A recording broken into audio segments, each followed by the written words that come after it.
وہ لمحاتی توقف کے بعد اضافہ کرتے ہوئے بولا، وہ مائیں بھی اپنا نام سغرا ہی بتا رہی ہے۔ میری چھٹی حص نے بڑا واضح اعلان کر دیا، وہ سغرا کیسو کی ماں سغرا ماچن کے سوا اور کوئی نہیں ہو سکتی۔ اگلے ہی لمحے میں نے کانسٹیبل کو حکم دیا، حکم داد، اس سغرا مائی کو فوراً اندر بھیجو۔ حکم داد نے میرے حکم کی تعمیل کی اور سغرا نامی مذکورہ مائی کو میرے سامنے پیش کر دیا۔ میں نے یکے بعد دیگرے کیسو اور سغرا کے چہروں کا جائزہ لیا اور میری چھٹی حص کی پکار حرف بحرف سچ ثابت ہوئی۔ میں نے کانسٹیبل حکم داد کی نگرانی میں دونوں ماں بیٹے کو ان کے گھر روانہ کر دیا، پھر اپنی کرسی پر بیٹھ کر چاچا الادیتا کے بارے میں سوچنے لگا۔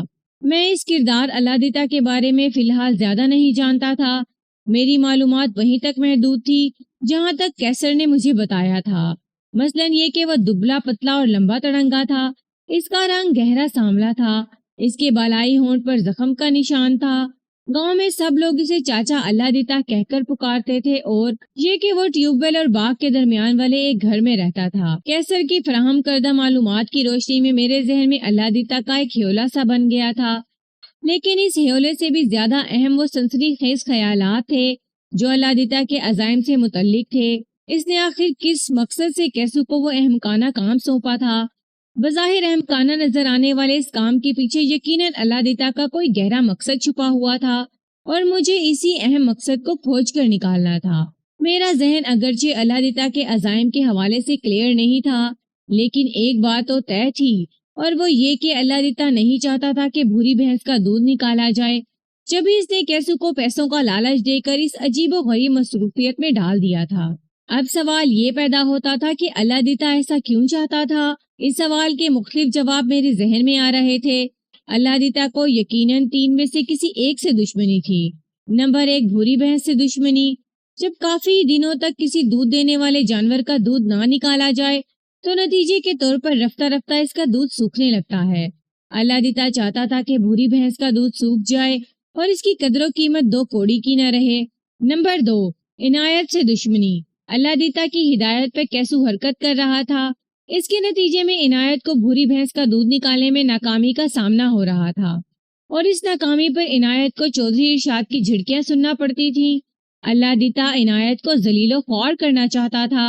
نمبر 3، نورین سے دشمنی۔ چودھری ارشاد نے وہ بھوری بھینس خاص طور پر اپنی نئی نویلی دلہن الڑ مٹیار نورین کے لیے خریدی تھی۔ نورین کو دودھ پینے کا اور بھوری بھینس کو دودھ دینے کا بہت شوق تھا، لیکن اس 10-12 دنوں میں بدقسمتی سے بھوری بھینس کے دودھ کی ایک بوند بھی نورین کے حلق سے نیچے نہیں اتری تھی۔ الادیتا نہیں چاہتا تھا کہ بھوری بھینس کا دودھ نورین کے شکم میں اترے۔ ان تینوں اسباب میں سے کوئی ایک تھا یا پھر کوئی چوتھی وجہ تھی۔ بہرحال یہ جاننا زیادہ ضروری تھا کہ الادیتا آخر ایسا کیوں چاہتا تھا۔ اس کیوں کا جواب تلاش کرنے کے لیے میں نے اپنے ذہن کو معمور کر دیا تھا اور تھانے سے اٹھ کر اپنے کوارٹر میں آ گیا تھا، جو تھانے کے عقبی حصے میں بنا ہوا تھا۔ رات کو میں دیر تک چاچا الادیتا کے بارے میں سوچتا رہا اور اپنے ذہن میں خاص پروگرام ترتیب دے کر سو گیا کہ اگلی صبح مجھے کون کون سے کام سر انجام دینا ہے۔ سوچنا انسان کے ہاتھ میں ہے۔ آپ کسی انسان کی سوچ پر پابندی عائد نہیں کر سکتے، لیکن اس بات کی کوئی گارنٹی نہیں کہ انسان جیسا سوچتا ہے عملاً ویسا پیش بھی آ جائے۔ میرے ساتھ بھی کچھ ایسا ہی ہوا تھا۔ اگلی صبح میرے پروگرام کا سوا ستیہ ناس ہو گیا تھا۔ میں ناشتے کے بعد حسب معمول تیار ہو کر اپنے کمرے میں پہنچا تو ایک بری خبر میری منتظر تھی۔ ایک کانسٹیبل نے مجھے بتایا، ملک صاحب، موضع فتح پور میں ایک عجیب و غریب واقعہ پیش آیا ہے۔ کیسا واقعہ خادم حسین؟ میں نے چونک کر اطلاع دینے والے کانسٹیبل کی طرف دیکھا۔ اس کی بات سن کر میرا ماتھا ٹھنک گیا تھا۔ وہ چودھری صاحب کی بیوی ہے نا؟ کانسٹیبل نے بتانا شروع کیا۔ کون سی بیوی؟ میں نے اس کی بات کاٹ کر سوال کر ڈالا۔ میرے لہجے میں حد درجہ اضطرار بھرا ہوا تھا۔ چھوٹی یا بڑی؟ میں چھوٹی بیوی کی بات کر رہا ہوں ملک صاحب، اس نے جواب دیا، جس کا نام نورین ہے، اور جو… میں نے ایک بار پھر قطع کلامی کی اور پوچھا، خادم حسین، چھوٹی چودھرائن نورین کو کیا ہو گیا ہے؟ آج رات کے آخری پہر چھوٹی چودھرائن فوت ہو گئی ہے، خادم حسین نے انکشاف انگیز لہجے میں بتایا۔ کیا؟ بے ساختہ میرے منہ سے نکلا۔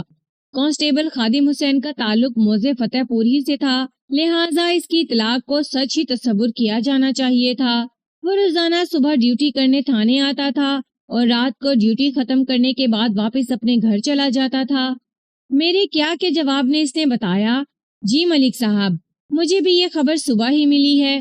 میں ناشتہ کر رہا تھا کہ پتہ چلا حویلی میں چھوٹی چودھرائن جی کا انتقال ہو گیا ہے، لیکن یہ ہوا کیسے، میں پوچھے بنا نہ رہ سکا۔ زیادہ تفصیلات کا تو مجھے بھی نہیں پتا جناب، خادم حسین نے کہا۔ میں نے ناشتہ ختم کیا اور ڈیوٹی پر چلا آیا ہوں۔ تفصیلات کا اگر تمہیں علم نہیں ہے تو فوراً جا کر پتہ لگاؤ، میں نے تہکمانہ انداز میں کہا۔ مجھے مکمل رپورٹ چاہیے، جلد از جلد۔ وہ مجھے سلیوٹ کر کے کمرے سے نکل گیا۔ یہ عجیب واہیات صورتحال سامنے آئی تھی، میں نے تو سوچا ہی نہیں تھا کہ ایسا بھی ہو جائے گا، اور نہ ہی چودھری ارشاد نے کبھی خواب و خیال میں اس بارے میں سوچا ہوگا۔ وہ پچھلے کچھ عرصے سے کتنا خوش تھا۔ اس نے جس تمنا کو پورا کرنے کے لیے بڑھاپے میں دوسری شادی کا فیصلہ کیا تھا، اس کی تکمیل کے واضح آثار نمودار ہو گئے تھے۔ چھوٹی چودھرائن نہ صرف یہ کہ امید سے ہو گئی تھی، بلکہ تجربہ کار دائی صفیہ نے یہ فتویٰ بھی دے دیا تھا کہ نورین انشاءاللہ اولاد نرینہ کو جنم دے گی۔ چودھری ارشاد کا تو کوئی خوشی کا ٹھکانہ ہی نہیں تھا۔ اسے اپنا نام لیوا اور جائیداد کا اصلی وارث ملنے والا تھا کہ اچانک وہ شاخ ہی ٹوٹ گئی تھی جس پر فصل امید بہار دکھائی دینے والی تھی۔ اس واقعے نے یقیناً چودھری کو توڑ کر رکھ دیا ہوگا۔ 1 گھنٹے کے بعد خادم حسین واپس آ گیا اور اس نے آ کر بتایا کہ چھوٹی چودھرائن کے پیٹ میں آدھی رات کو شدید نوعیت کا درد اٹھا تھا۔ درد کی شدت اس درجے تھی کہ وہ پیٹ پکڑ کر لوٹ پوٹ ہو رہی تھی۔ اس صورتحال نے حویلی اور اس کے مکینے کو حد درجہ پریشان کر دیا تھا۔ چودھری نے فوری طور پر ایک بندہ حکیم جی کی طرف دوڑایا اور دوسرا صفیہ دائی کی جانب۔ یہ دونوں شخصیات موضع فتح پور ہی میں رہتی تھی، دونوں چند منٹ میں ہی حویلی کے اندر تھے۔ پہلے صفیہ دائی حویلی میں پہنچی تھی۔ اس نے تکلیف سے تڑپتی ہوئی نورین کو سیدھا کر کے اس کا طبی معائنہ شروع کر دیا۔ سیدھا کرنے کے باوجود بھی وہ چھوٹی چودھرائن کے دونوں ہاتھ اس کے پیٹ پر ہی تھے، جسے اندازہ ہوتا تھا کہ اس کے شکم میں بڑی طوفانی نوعیت کی تکلیف تھی۔ نورین کی حالت برقرار رہی تو دائی کے بھی ہاتھ پاؤں پھول گئے۔ اس کی کچھ سمجھ میں نہیں آ رہا تھا کہ آخر اس کو ہوا کیا ہے۔ رات کو وہ چودھرائن کو بھلی چنگی حویلی میں چھوڑ کر گئی تھی اور اب اس کی کیفیت ہی بدلی ہوئی تھی۔ اسی دوران میں حکیم جی بھی حویلی پہنچ گئے۔ ان کی ماہرانہ نگاہ نے نورین کو دیکھتے ہی کچھ اہم اندازے قائم کر لیے۔ وہ اس کی نبض تھام کر بیٹھ گئے اور اہل خانہ سے سوال و جواب شروع کر دیے۔ چودھرائن جی نے رات کو کھانے میں کیا کھایا تھا؟ انہیں بتایا گیا آلو بینگن کا سالن اور چاول، اس کے ساتھ اچار بھی۔ اچار کے علاوہ؟ حکیم جی نے پوچھا۔ اس کے علاوہ کچھ نہیں۔ دودھ وغیرہ تو چاول میں نہیں ڈالا گیا تھا؟ جی بالکل نہیں۔ لیکن کیا؟ حکیم جی نے چونک کر دیکھا۔ چودھرائن جی کو دودھ بہت پسند ہے، چودھری ارشاد نے بتایا۔ رات کو سونے سے پہلے اس نے دودھ کا بھرا گلاس پیا تھا۔ آلو بادی، بینگن بادی، دودھ بادی، اچار ترش تر۔ وہ افسوسناک انداز میں گردن ہلاتے ہوئے بولے، بہت ساری صحت کے لیے خطرناک چیزیں ایک جگہ جمع ہو گئی ہیں۔ یہ ساری خرابی اسی وجہ سے ہے۔ حکیم جی، خرابی کسی بھی وجہ سے ہے، لیکن آپ چودھرائن جی کو کوئی دوائی وغیرہ تو دیں۔ چودھری ارشاد نے خفگی آمیز لہجے میں کہا، دیکھیں نا تکلیف کی شدت سے بیچاری کس طرح تڑپ رہی ہے۔ مجھے چودھرائن جی کی کیفیت کا اچھی طرح اندازہ ہے چودھری صاحب۔ حکیم جی اپنا باکس کھولتے ہوئے بولے، میں ابھی ان کو ایک ایسی دوا چٹاتا ہوں کہ دیکھتے ہی دیکھتے پیٹ کا درد غائب ہو جائے گا۔ آپ ایک کام کریں۔ کیا کام؟ چودھری نے سوالیہ نظر سے اس کی طرف دیکھا۔ حویلی کے باورچی خانے میں اگر کوئی لیمو رکھا ہے تو لے آئیں، لیمو نہ ہو تو پھر ادرک کا ایک ٹکڑا منگوا لیں۔ حکیم جی نے گہری سنجیدگی سے کہا، اور اس کے ساتھ ہی ایک چھری بھی۔ چند سیکنڈ میں چھری کے ہمراہ لیمو اور ادرک دونوں چیزیں حکیم جی کو مہیا کر دی گئیں۔ حکیم جی نے چھری کی مدد سے لیمو کو 2 لخت کیا، پھر اپنے بیگ نما باکس میں سے ایک مٹیالہ سا سفوف نکال کر اسے لیمو پر چھڑکا اور اس سفوف لگے لیمو کو چودھرائن کی جانب بڑھاتے ہوئے کہا، یہ چاٹ لو بیٹا، ابھی تمہاری تکلیف رفع ہو جائے گی۔ چودھری کی بیوی کا درد کے مارے برا حال ہو رہا تھا۔ وہ اس حالت میں نہیں تھی کہ خود اپنے ہاتھ سے پکڑ کر لیمو کو چاٹ سکتی۔ اس وقت وہاں حویلی کے تمام وسینک بھی موجود تھے۔ کیا ملازمین، کیا مالکان، ہر بندہ سخت پریشان اور تشویش میں مبتلا تھا۔ صفیہ دائی نے فوراً ہاتھ بڑھا کر حکیم جی کے ہاتھ سے لیمو کا مذکورہ ٹکڑا لے لیا اور امداد طلب نظر سے چودھری کی طرف دیکھا۔ چودھری ارشاد جلدی سے آگے بڑھا اور اس نے چودھرائن کا سر اپنی گود میں رکھ لیا، پھر صفیہ دائی کو اشارہ کرتے ہوئے بولا، میں اس کا منہ کھول رہا ہوں، تم اس کی زبان سے لیمو لگا دینا۔ میں ابھی زندہ ہوں چودھری صاحب، نورین نے تکلیف کی شدت سے کراہتے ہوئے کہا۔ لائیں لیمو مجھے پکڑائیں، میں خود ہی چاٹ لوں گی۔ حکیم نے نورین کی بات کی تائید کرتے ہوئے کہا، ہاں یہ زیادہ ٹھیک ہے، لیمو چودھرائن جی کو دے دیں۔ فوری طور پر یہی کیا گیا۔ نورین نے لیمو کا آدھ کٹا ٹکڑا اپنے ہاتھ میں لے کر منہ کی جانب بڑھایا۔ چودھری ارشاد نے پوری طرح اسے سہارا دے رکھا تھا، لیکن اس سے پہلے کہ نورین اس لیمو کو زبان تک پہنچا کر چاٹ پاتی، ایک عجیب اور ہولناک واقعہ رونما ہوا۔ نورین کے بدن نے خطرناک جھٹکا کھایا اور اگلے ہی لمحے اس نے ایک بڑی کہہ دی، سرخ سرخ خون آلود کہہ، بلکہ یوں محسوس ہوتا تھا وہ کہہ نہ ہو، باقاعدہ خون کا اخراج الٹی کی صورت ہوا ہو۔ نورین اور چودھری کا لباس خون خون ہو گیا۔ اس کہہ کے چھینٹے صفیہ کے کپڑوں اور بستر پر بھی گرے تھے۔ الغرض جو بھی شے اس کی لپیٹ میں آئی خون رنگ ہو گئی۔ حکیم جی نفی میں گردن ہلاتے ہوئے ایک ہی جملہ دہرائے جا رہے تھے، یہ آلو بینگن اور دودھ تک محدود نہیں ہے، مجھے تو یہ کوئی اور ہی معاملہ لگتا ہے۔ کیا معاملہ لگتا ہے حکیم؟ چودھری نے فکر مندی سے پوچھا۔ چودھرائن کے پیٹ میں خوراک کے ساتھ کوئی زہریلی شے بھی چلی گئی ہے، حکیم جی تشویش بھرے لہجے میں وضاحت کرتے ہوئے بولا۔ یہ آثار تو ٹھیک نہیں ہے، کچھ کریں حکیم جی۔ چودھری بے بسی کے عالم میں چلایا۔ چودھرائن جی کو کچھ نہیں ہونا چاہیے، اس کے پیٹ میں میرا بچہ ہے، اگر کوئی اونچ نیچ ہو گئی تو میری دنیا میں اندھیرا چھا جائے گا۔ حکیم جی نورین کی نبض پکڑ کر بیٹھ گئے اور گہری سنجیدگی سے کہا، میں کوشش کرتا ہوں، آگے اللہ مالک ہے، کریں جو بھی کوشش کرنا ہے فوراً کریں۔ چودھری نے اضطراری انداز میں کہا، لیکن چودھرائن جی کو کچھ نہیں ہونا چاہیے، اس کی نبض ڈوب رہی ہے چودھری صاحب۔ حکیم جی بے حد گھبرائے ہوئے لہجے میں بولے، اللہ خیر کرے، مگر اللہ نے اس مرحلے پر خیر نہیں کی، یا یوں سمجھ لیں کہ اس وقت جو واقعہ پیش آیا وہ چودھری ارشاد کی نظر میں خیر کے زمرے میں نہیں آتا تھا۔ نورین نے خون کی مزید ایک اور الٹی کی اور اس کا بدن ٹھنڈا ٹھار ہو گیا، وہ ختم ہو گئی تھی، اور ظاہر ہے اس کے پیٹ میں موجود چودھری کی اولاد نرینہ بھی نورین کے ساتھ ہی اس دنیا میں آنکھ کھولنے سے پہلے ہی اس دنیا کی طرف چلی گئی تھی۔ حکیم جی نے مایوسی بھرے انداز میں گردن جھکا دی۔ کانسٹیبل نے بڑی تفصیل سے نورین کی موت کی منظر کشی کی تو میں بھی پلک جھپکتے میں اسی نتیجے پر پہنچا جہاں حکیم جی پہنچے تھے، یعنی نورین کی موت کسی زہریلی شے کے سبب واقع ہوئی تھی۔ خون کی الٹیاں کر کے جان سے ہاتھ دھو بیٹھنا اسی امر کی جانب اشارہ کرتا ہے کہ مرنے والی کو زہر دیا گیا تھا۔ حکیم جی تو ایک طبیب تھے، ایک معالج تھے، لہٰذا نورین کی موت کی درست تشخیص کر کے ایک طرف چپ ہو کر بیٹھ گئے تھے، لیکن میں ایسا نہیں کر سکتا تھا۔ میں پولیس کا ایک اہم اور ذمہ دار آفیسر تھا، قانون کا پاس اور عملداری میرے فرائض کا حصہ تھی، لہٰذا میں بھلا کیسے خاموش ہو کر بیٹھ جاتا؟ یہ وقت تو میرے سر گرم ہونے کا تھا۔ اگر نورین کو زہر دیا گیا تھا تو سیدھی سیدھی یہ قتل کی ایک واردات تھی۔ خادم حسین، میں نے کانسٹیبل کو مخاطب کرتے ہوئے کہا، تیاری کرو، ہم ابھی اور اسی وقت چودھری کی حویلی جا رہے ہیں۔ اوکے سر، وہ فرما برداری سے بولا۔ حویلی کسی ماتم کدا کا منظر پیش کر رہی تھی۔ چودھری ارشاد کی پہلی بیوی سے 4 اولادیں پیدا ہوئی تھیں، جن میں سے صرف ایک پہلوٹی کی بچی نادرہ عرف رانی زندہ تھی۔ اس کے بعد پیدا ہونے والے چودھری قدیر، چودھری نعیم اور چودھری سلطان اپنی اپنی باری پر زندگی کا 1 سال بھی پورا کرنے سے پہلے ہی راہی عدم ہو گئے تھے۔ تینوں بیٹوں کی موت اس کے سینے میں داغ بن کر تکلیف اور اذیت کا سامان پیدا کرتے رہتے تھے۔ اس کے بعد نور جہاں کے وطن سے پھر کوئی بچہ پیدا نہیں ہوا۔ چودھری کو بیٹے کی خواہش تھی، اسے اپنی جائیداد کا وارث چاہیے تھا، ایک ایسا سپوت جو اس کی نسل کو آگے بڑھانے کا سبب بنے، لیکن نور جہاں کی طرف نا امیدی اور مایوسی کی جھنڈی لہراتی رہتی تھی، لہٰذا مجبوراً اس نے بڑھاپے میں دوسری شادی کر لی کہ اگر مقدر میں اولاد نرینہ ہے تو اس کی جانب سے کوشش اور تگدوں میں کوئی کسر باقی نہ رہ جائے۔ چودھری کا دوسری شادی کا فیصلہ بڑا کامیاب رہا تھا۔ چھوٹی چودھرائن نورین نے اپنے حسن اور جوبن سے نہ صرف یہ کہ چودھری کی خلوت کو جگمگا دیا تھا، بلکہ اس کی اولاد نرینہ کی خواہش کی تکمیل کا باعث بھی بننے جا رہی تھی۔ ایک ماہر دائی صفیہ نے بڑے وثوق سے کہا تھا کہ نورین چودھری کے بیٹے کو جنم دے گی۔ اس خوشخبری نے چودھری ارشاد کے ارمانوں اور امنگوں کو بے طرح رقص کرنے پر مجبور کر دیا تھا۔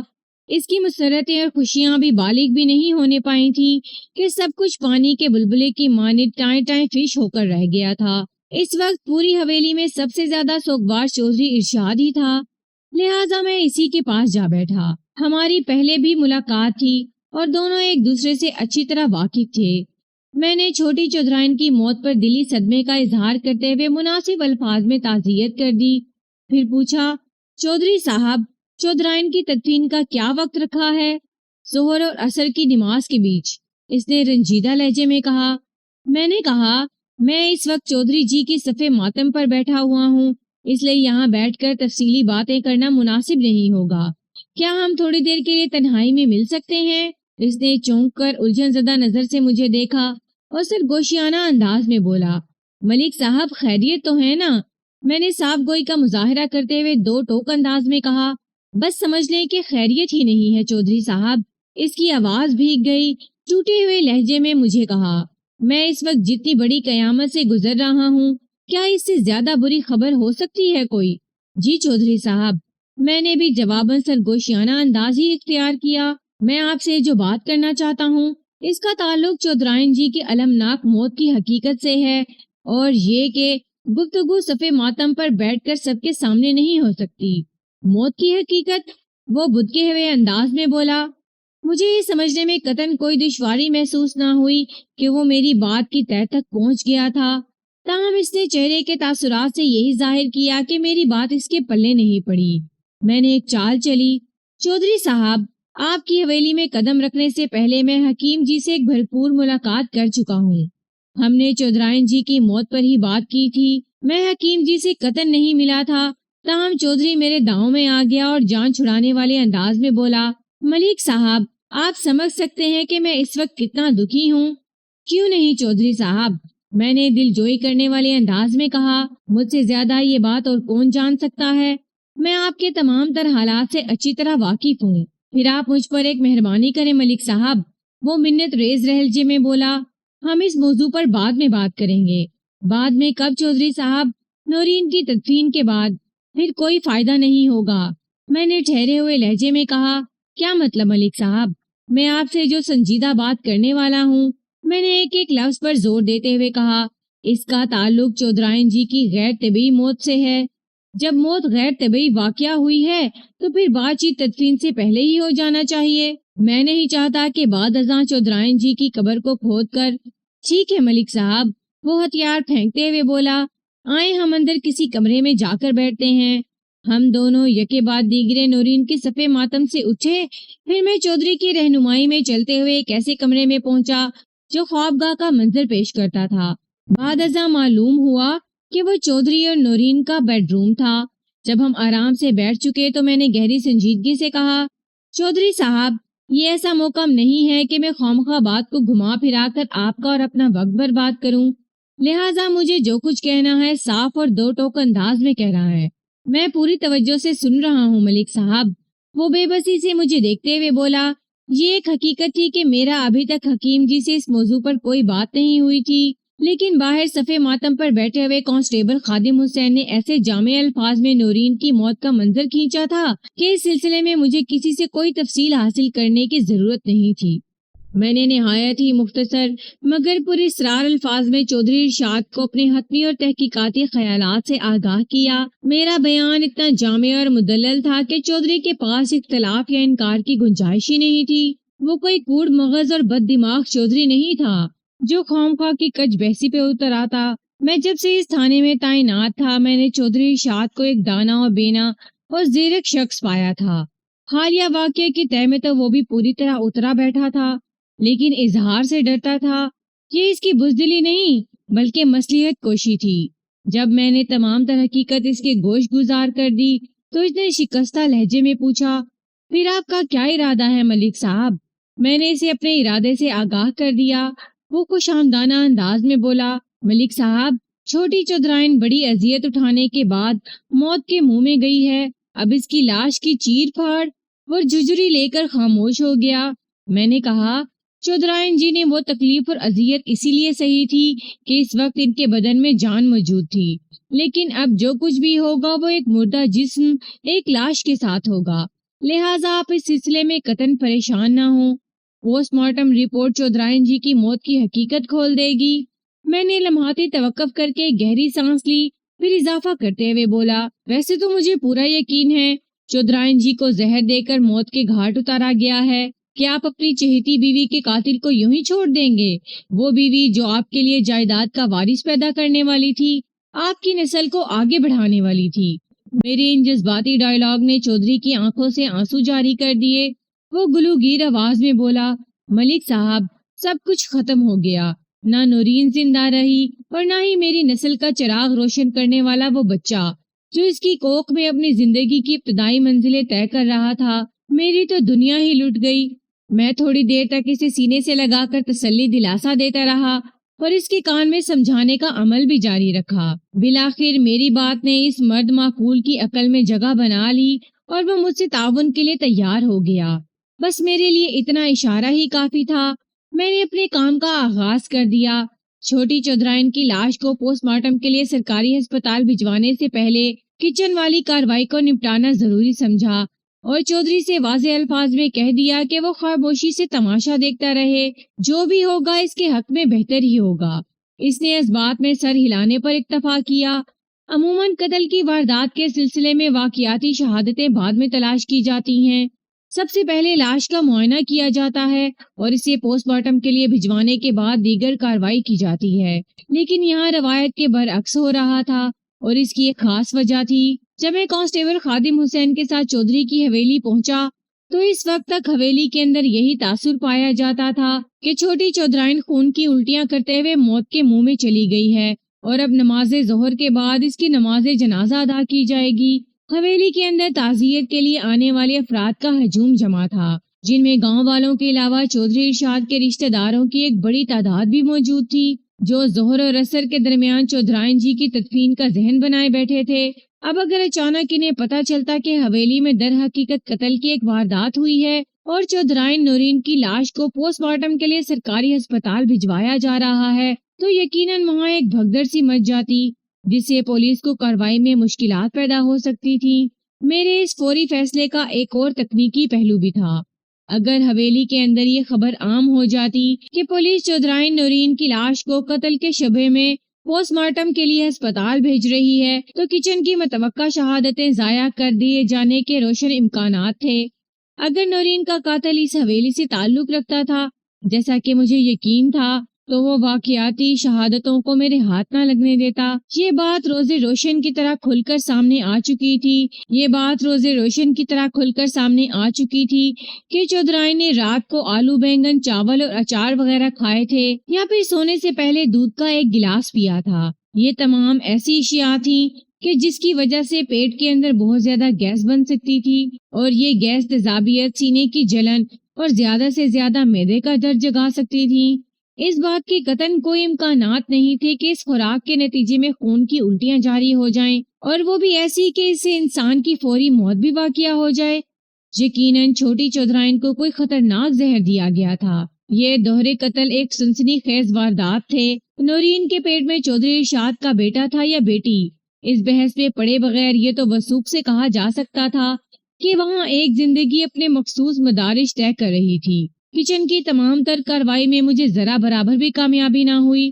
رات کو تیار ہونے والا کھانا ختم ہو چکا تھا اور تمام تر برتن بھی دھو کر ایک طرف رکھ دیے گئے تھے۔ اب مجھے کسی بد نظمی یا افراتفری کی پرواہ نہیں تھی۔ رات کو جب چھوٹی چودھرائن نے موت کو گلے لگایا تو حویلی کے تمام افراد بشمول دائی صفیہ اور حکیم جی وہاں موجود تھے اور سب کے سب اس بات کے گواہ تھے کہ نورین نے خون کی کہہ کرتے ہوئے جان دی تھی۔ میرے لیے بس اتنا ہی سہارا کافی تھا۔ میں نے فوری طور پر نورین کی لاش کا سرسری سا معائنہ کیا، پھر اسے خادم حسین کی نگرانی میں پوسٹ مارٹم کے لیے سرکاری ہسپتال بھجوا دیا۔ اس کے بعد میں حویلی کے اندرونی کارروائی میں مصروف ہو گیا۔ میں نے چودھری ارشاد سے پوچھا، گزشتہ رات آپ کی حویلی میں کل کتنے افراد موجود تھے؟ میں، بڑی چودھرائن، چھوٹی چودھرائن، اس نے میرے سوال کے جواب میں بتایا، اور 6 ملازم۔ ملازمین کی تفصیل کیا ہے چودھری صاحب؟ 2 سمجھدار عورتیں تو دونوں چودھرائنوں کے ساتھ ہوتی ہیں، اس نے بتایا۔ نور جہاں کی خدمت کے لیے جیواں ماسی مخصوص ہے اور نورین کی دیکھ بھال کے لیے چاچی بسم اللہ۔ ان کے علاوہ باقی 4 ملازم مرد ہیں۔ اور باورچی خانے میں کھانا وغیرہ کون پکاتا ہے؟ میں نے پوچھا۔ کھانے پکانے کی ذمہ داری تو جیواں ماسی کی ہے، چودھری نے جواب دیا، لیکن چاچی بسم اللہ بھی اس کی مدد کرتی ہے۔ اس کے علاوہ وہ لمحے بھر کے لیے متوقف ہوا، پھر ایک گہری سانس خارج کرتے ہوئے بولا، ویسے میری بیویاں بھی کچھ نہ کچھ پکاتی رہتی ہیں۔ ٹھیک ہے، میں نے اس بات میں گردن ہلائی اور گہری سنجیدگی سے کہا، چودھری صاحب، اس بحث میں پڑنے کا کوئی فائدہ نہیں کہ چھوٹی چودھرائن کے پیٹ میں آپ کی اولاد نرینہ تھی یا اولاد زرینہ، وہ جو کچھ بھی تھا چودھرائن جی کے ساتھ ہی ختم ہو گیا۔ میں غلط تو نہیں کہہ رہا؟ جی نہیں، آپ ایک حقیقت بیان کر رہے ہیں، اور یہ بھی طے ہے کہ چودھرائن جی اور ان کے پیٹ میں پلنے والی ننھی منی زندگی کو زہر دے کر موت کے گھاٹ اتارا گیا ہے۔ میں نے بدستور سنجیدہ لہجے میں کہا، حکیم جی ان کی زہریلی موت کی تصدیق کر چکے ہیں۔ پوسٹ مارٹم رپورٹ دودھ کا دودھ اور پانی کا پانی الگ کر دے گی۔ میری طرح آپ بھی یہی چاہتے ہوں گے کہ چھوٹی چودھرائن کا قاتل نہ صرف بے نقاب ہو بلکہ اسے عبرتناک سزا بھی ملنا چاہیے۔ میں نے بات ختم کر کے سوالیہ نظر سے چودھری ارشاد کی طرف دیکھا تو وہ گلوگیر آواز میں بولا، جی جی بالکل، میں آپ سے وعدہ کرتا ہوں کہ چودھرائن نورین کے قاتل کو میں بہت جلد آپ کی نگاہ کے سامنے لے آؤں گا۔ میں نے بڑے اعتماد سے کہا، لیکن اس کٹن کام کے لیے مجھے آپ کے بھرپور تعاون کی ضرورت پیش آئے گی۔ آپ تعاون کریں گے نا؟ تعاون نہ کرنے کا تو کوئی سوال ہی پیدا نہیں ہوتا۔ وہ ٹھوس لہجے میں بولا، بتائیں آپ کو مجھ سے کس نوعیت کا تعاون چاہیے؟ میں جو بھی آپ سے سوال کروں اس کا سچا اور کھرا جواب چاہیے۔ میں نے کہا، اور میں تفتیش کے نام پر جو کچھ بھی کرنا چاہوں اس کے راستے میں آپ کوئی رکاوٹ ڈالنے کی کوشش نہیں کریں گے؟ ٹھیک ہے، اس نے مختصراً جواب دیا، بس تو پھر سمجھے کہ چھوٹی چودھرائن نورین کا قاتل قانون کی گرفت میں آ چکا۔ میں نے پرسوچ انداز میں کہا۔ چودھری ارشاد نے زور دے کر کہا، چودھرائن اور میرے بچے کا قاتل؟ جی ہاں، دونوں ماں بچے کا قاتل۔ میں نے تائیدی انداز میں گردن ہلائی، میرا یہی مقصد تھا۔ وہ منتظر نظر سے مجھے دیکھنے لگا کہ میں آگے کیا کہتا ہوں۔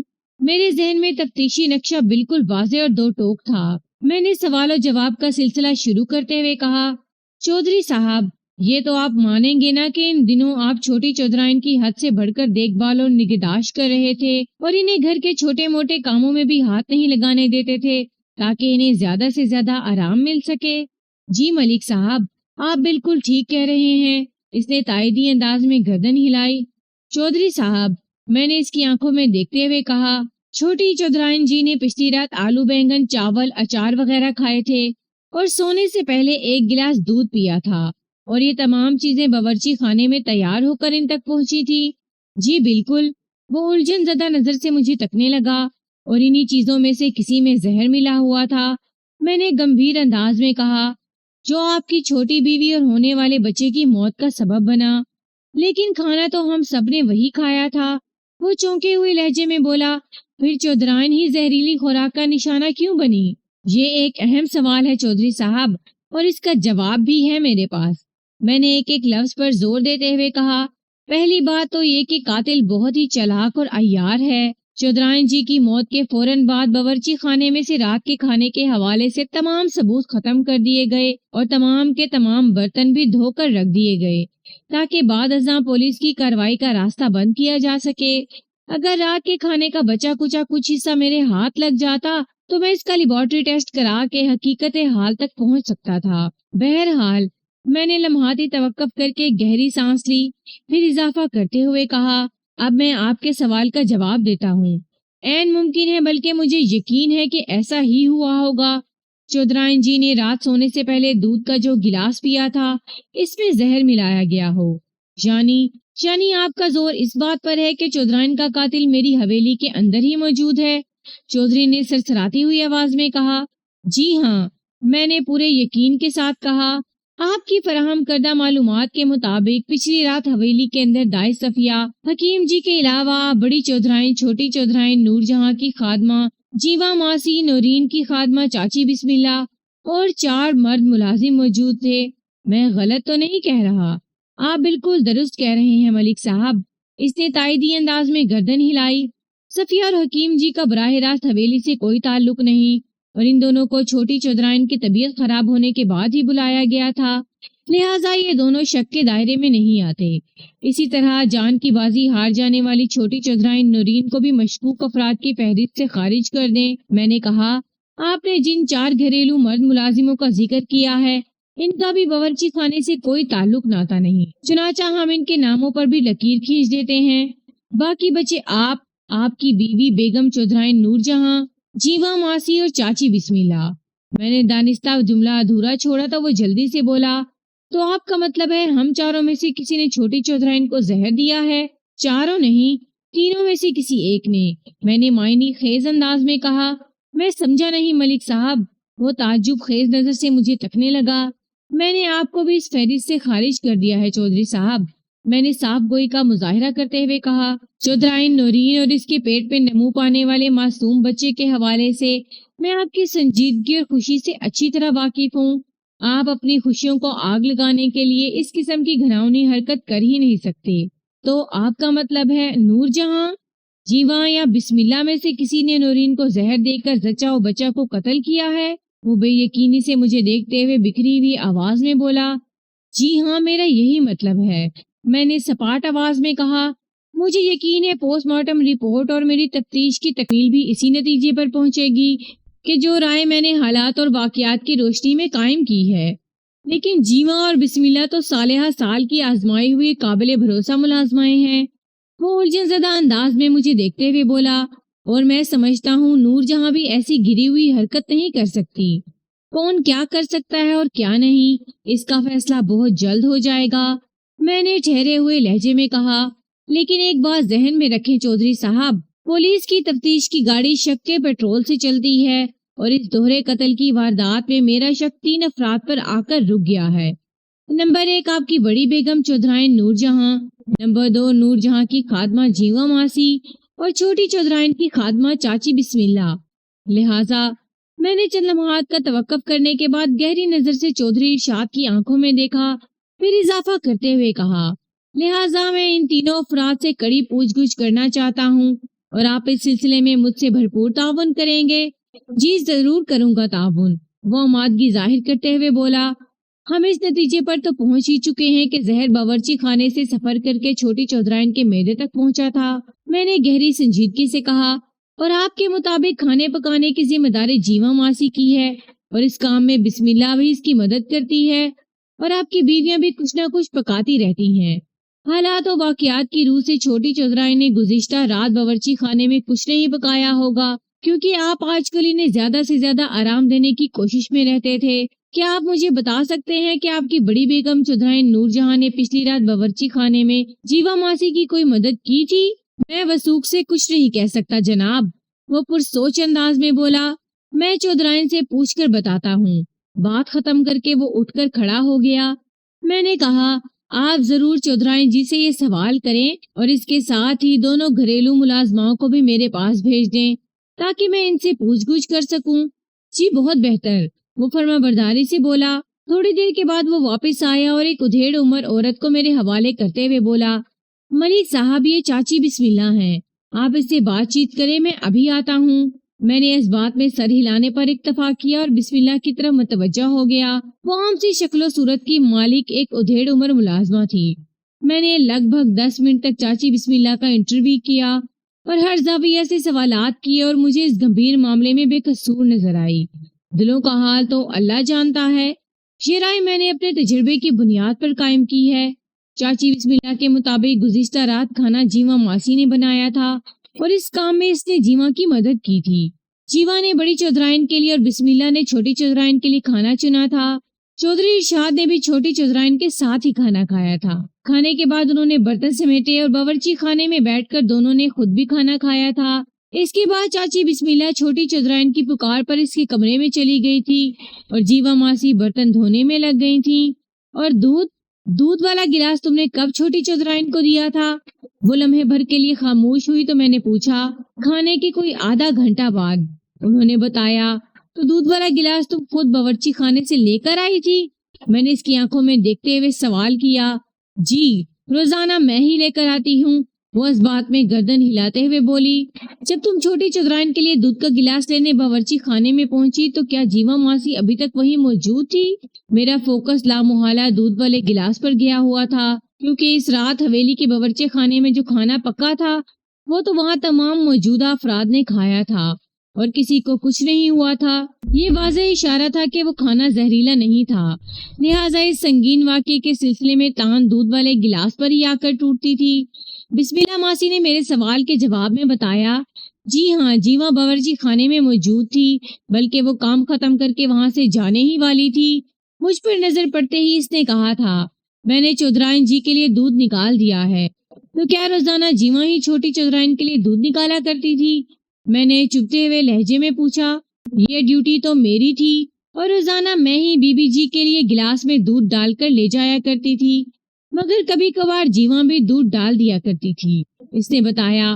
لیکن باورچی خانے سے بی بی جی کے کمرے تک دودھ والا گلاس میں ہی لے کر جایا کرتی تھی۔ ٹھیک ہے، میں نے سوالات کے سلسلے کو سمیٹتے ہوئے کہا، پچھلی رات تم نے چھوٹی چودھرائن کو دودھ پلانے کے بعد گلاس کہاں رکھا تھا؟ جب بی بی جی نے گلاس خالی کر کے مجھے واپس کیا تو میں اسے باورچی خانے میں چھوڑنے گئی تھی، اس نے بتایا۔ جیواں چونکہ سارے برتن دھو کر بڑی بی بی جی کے کمرے میں جا چکی تھی، اس لیے میں نے خود ہی گلاس دھو کر رکھ دیا تھا۔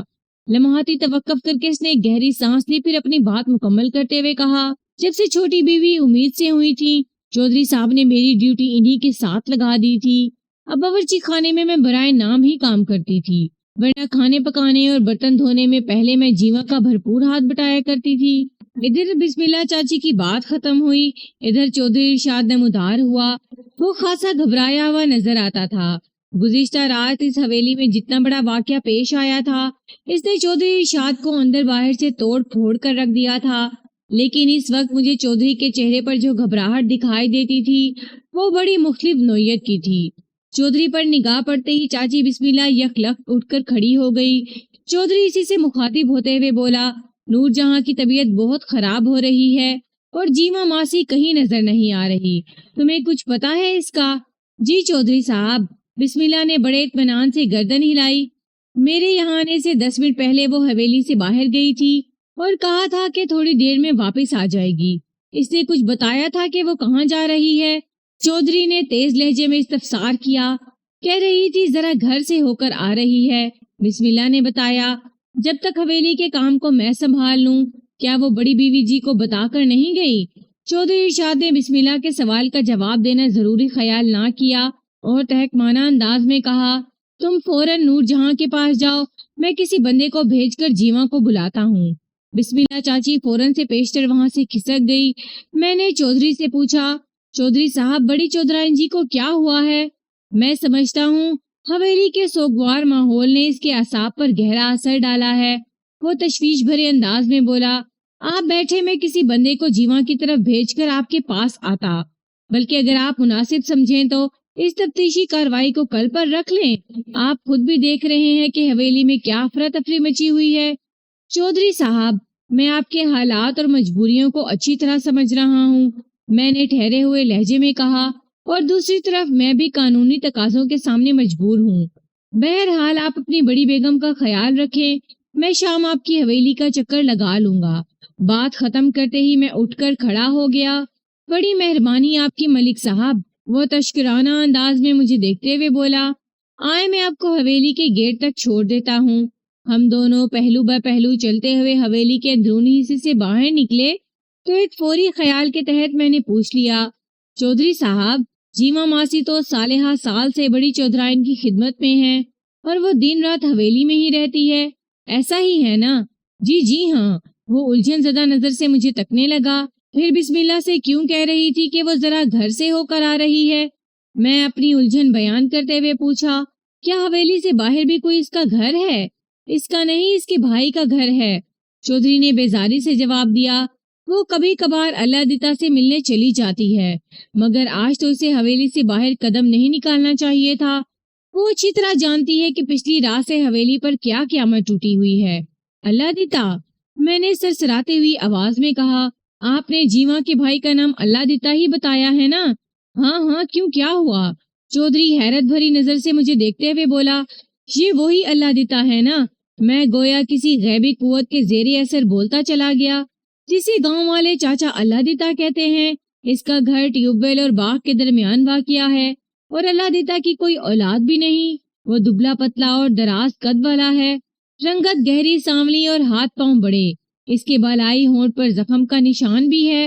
آپ ماسی جیوا کے بھائی اللہ دتا کا حلیہ اور تفصیل بیان کر رہے ہیں۔ چودھری کی حیرت میں کئی گنا اضافہ ہو گیا، مگر میری سمجھ میں یہ نہیں آ رہا کہ اچانک آپ اللہ دتا جیسے فضول آدمی میں اتنی دلچسپی کیوں لینے لگے ہیں۔ اچانک نہیں چودھری صاحب، میں نے معتدل انداز میں کہا، بلکہ میں گزشتہ شام ہی اس کالیہ اللہ دتا میں دلچسپی لے رہا ہوں۔ اور لمحاتی توقف کر کے میں ڈرامائی انداز میں اضافہ کیا، اور آپ اسے فضول آدمی نہ کہیں، میں اسی مفید آدمی کی مدد سے چھوٹی چودھرائن کے قاتل تک رسائی حاصل کر لوں گا۔ میں کچھ سمجھا نہیں ملک صاحب، وہ الجھن بھری نظر سے مجھے تکنے لگا۔ آئے میں آپ کو سمجھاتا ہوں، میں نے چودھری کا ہاتھ پکڑ کر حویلی سے باہر لاتے ہوئے کہا، جیوا کو بلانے کے لیے کسی آدمی کو بھیجنے کی ضرورت نہیں، ہم دونوں اللہ دتا کے گھر جا رہے ہیں۔ چودھری ارشاد ہکا بکا مجھے دیکھتا چلا گیا، تاہم اس نے اللہ دتا کے گھر جانے میں کوئی اعتراض نہیں کیا۔ اسی رات میں ایک مرتبہ پھر چودھری ارشاد کی حویلی میں بیٹھا ہوا تھا۔ پچھلی رات اس حویلی میں جو قیامت ٹوٹی تھی، اس کی تباہ کاری اور ہلاکت خیزی سے کسی کو انکار نہیں ہو سکتا تھا، لیکن آج دن بھر کی میری کارروائی نے جو طوفان اٹھائے تھے وہ بھی بڑی اہمیت کے حامل تھے۔ گزشتہ روز میں نے کیسر عرف کیسو نامی جس دبلے پتلے بچے کو بہلا پھسلا کر بہت سی کام کی باتیں معلوم کی تھی، اسی نے انکشاف کیا تھا کہ اللہ دتا نامی ایک سیاہ شخص نے اسے بھینس کو تنگ کرنے کا کام سونپا تھا۔ پھر اس سے پہلے کہ میں اللہ دتا کی چیکنگ کے بعد یہ معلوم کرنے کی کوشش کرتا کہ اس نامراد کو چودھری ارشاد کی بھوری بہن سے کیا دشمنی تھی، چودھری کی حویلی میں چھوٹی چودھرائن کو پیش آنے والا واقعہ سامنے آ گیا تھا، اور میں اللہ دتا کو بھول کر حویلی کے معاملات میں مصروف ہو گیا تھا۔ اور جب اسی تفتیش میں اللہ دتا کا نام سامنے آیا تو میرا ماتھا ٹھنکا۔ میں چودھری کی موجودگی میں جب اللہ دتا سے بھوری بھینس اور کیسو والے واقعے پر سوال جواب کیے تو اس نے جیوا ماسی کا نام لیا کہ یہ سب کچھ اس نے اپنی بہن کے کہنے پر کیا تھا۔ علاوہ ازیں جب میں نے اللہ دتا پر سختی کی تو اس نے یہ بھی بتا دیا کہ جیوا ماسی کی فرمائش پر اس نے زہر بھی لا کر دیا تھا۔ تفتیش کا رخ جب جیوا ماسی کی طرف مڑا تو وہ زیادہ دیر تک مزاحمت پیش نہ کر سکی، اور اس کی زبان سے بڑی چودھرائن نور جہاں کا نام پھسل گیا۔ اس کے بعد کچھ سوچنے، کچھ کہنے یا کچھ سننے کی کوئی گنجائش باقی نہیں رہ جاتی تھی۔ آپ بڑی توجہ سے کہانی پڑھتے چلے آ رہے ہیں، لہٰذا بآسانی سمجھ سکتے ہیں کہ نور جہاں نے یہ قدم کیوں اٹھایا تھا۔ میں نے کیسر عرف کیسو اور بھوری بھینس والے واقعے کی تفصیل سے چودھری ارشاد کو آگاہ کرنے کے بعد کہا، اب تو بات آپ کی سمجھ میں آ گئی ہوگی چودھری صاحب۔ وہ ایک ٹھنڈی سانس خارج کرتے ہوئے بولا، واقعی آپ بالکل ٹھیک کہہ رہے ہیں، یہ بچہ بڑا ہی کائیاں اور بدمعاش ہے، یہ انسان کی نہیں کسی شیطان کی اولاد معلوم ہوتا ہے۔ میں اسی شیطان کی اولاد کے توسط سے اصل مجرم تک پہنچا ہوں چودھری صاحب، میں نے بڑی رسان سے کہا۔ تفتیشی معاملات میں بعض اوقات ایسا ہو جاتا ہے، ہم جا کہیں اور رہے ہوتے ہیں اور تفتیش ہماری انگلی پکڑ کر کہیں اور لے جاتی ہے۔ بہرحال آپ کی بیوی اور اس کی کوکھ سے جنم لینے والے بچے کے قتل کا معمہ حل ہو چکا ہے۔ اس نے ایک افسردہ سی سانس خارج کی اور زخمی لہجے میں بولا، نور جہاں کی جفا نے مجھے جو زخم دیے ہیں وہ کبھی بھر نہیں سکیں گے۔ جیوا اور اسی کا سازشی بھائی اللہ دتا اس وقت میرے تھانے کی حوالات میں بند ہیں۔ میں نے اپنے فرائض سے مجبور ہوتے ہوئے کہا، انہوں نے جس کے اشارے پر یہ سب کچھ کیا ہے مجھے اس کی بھی ضرورت ہے تاکہ قانون کے تقاضے پورے ہو سکیں۔ آپ میرا مطلب سمجھ رہے ہیں نا؟ چودھری ارشاد نے اپنی پگڑی اتار کر میرے پاؤں پر رکھ دی اور رحم طلب نظر سے مجھے دیکھنے لگا۔ وہ بڑے نازک لمحات تھے، ان کڑے آزمائشی لمحات میں نے کیا فیصلہ کیا ہوگا، ذہین قارئین اندازہ لگانے کی کوشش کریں۔